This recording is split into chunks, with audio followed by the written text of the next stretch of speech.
The conditions in which we work, in the environment that we live in our work, concerns us all. It also concerns Alan Jones. This is his environment, the cockpit of this race car. Let's have a look at what gauges, what switches, and all that he has to do when he drives this race car. Not only racing drivers are pampered, the cars also. Look at this, a glove for the steering wheel. That's to give this lovely suede-covered steering wheel protection, moulded specially to the driver's needs. Now, Phil's going to take off this front cowling here so that we can see more clearly what goes on. The gauge that is most important to Alan Jones, almost in his line of vision, is, of course, the turbo boost gauge. Now, normally in a race, that would go up to about 3.8 bars of turbo boost. And to do that, this gauge here would go up and level with this permanent one to show him what he needs. In qualifying, it'd go up to 4 bar, for example. Now, normal atmospheric pressure is about 15 pounds per square inch. This is about 3 times that with full turbo boost. As we go down here, we've got the oil pressure gauge here, and it also gives fuel pressure. There's a switch that can give one or the other. Over here is oil temperature and water temperature. Depending on what direction one of those switches are put over here, these 2 gauges serve 2 particular purposes. The largest one of all, of course, is the rev counter. Just as you in your road cars have to address the speedometer to stay within the limits of the law, the limits of the law for this engine is the speed of the engine. It would go up to about 11,000 revs, for example.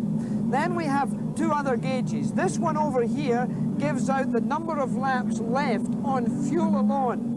In other words, out of an 80-lap race with 20 laps to go, if this gauge only read 18 laps, Alan Jones would have to back off the throttle to keep his fuel consumption down to give him the full race distance. Over here, there's another readout. This is for the exhaust temperature.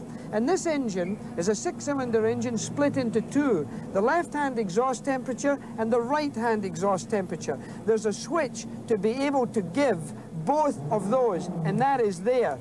The left temperature and the right temperature. If these temperatures go up too high, an engine could blow. When that happens, the turbo itself would blow, and you'd see a lot of white smoke coming from behind this car. There's 2 idiot lights, as they call them, instead of gauges. The oil pressure, if it goes right down, this light here, an orange light, would come on. The fuel pressure, if that was failing through a pump or low fuel, then that light would come also. There's a radio switch. This is so the driver can switch his radio on and then press this button to speak to his crew, now a vital part of Grand Prix racing.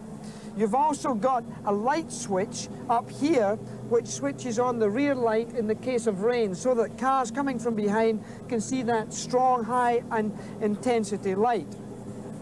These 2 here, these 2 things are to adjust the pressure in the turbo because there are 2 turbos in this car.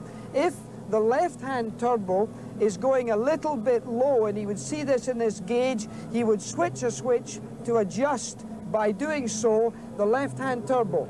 The right-hand turbo is adjusted here so that both of them are synchronized, same way as a jet engine.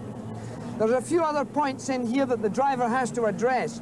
The roll stiffness. If the car has got too soft a suspension roll in the front, the driver can stiffen that up by turning it to the right or soften the car off by turning to the left.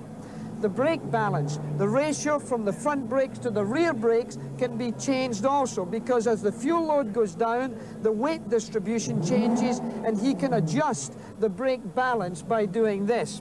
Then, of course, there's the gear shift itself, a 6-speed forward gear shift that he would use all the way around this course. To get into reverse gear, he would have to pull this out so that he doesn't inadvertently engage a reverse gear while going forward. It is tight in this compartment. Alan Jones, in fact, will have to work hard here on Sunday. He could lose up to 3 kilos in weight, all because of the physical effort and all that he has to do in his office.